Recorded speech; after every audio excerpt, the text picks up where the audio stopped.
ये देखें जी, ये जी, ये इनकी शॉप को सील किया जा रहा है जी पैरा फोर्स की जानिब से। ये इनके रेट्स जो हैं वो इसके मुताबिक नहीं हैं, इस वजह से पैरा फोर्स वाले ये ऑपरेशन कर रहे हैं। ये आप देख सकते हैं।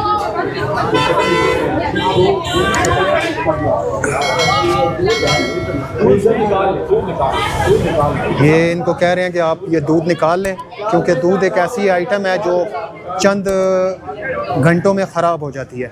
तो ये इनको इतनी भी रिलीफ दे रहे हैं कि चलो आपकी चीज़ें ख़राब ना हों, आप बेशक वो निकाल लें। बाकी दुकान जो है वो ये सील करेंगे जी। ये अभी आप देख सकते हैं वो भी अपना वगैरह दूध वगैरह निकाल रहा है, ताकि चलो इसका ये कम से कम नुकसान ना हो। लेकिन दुकान जो है वो सील करेंगे ये। और ये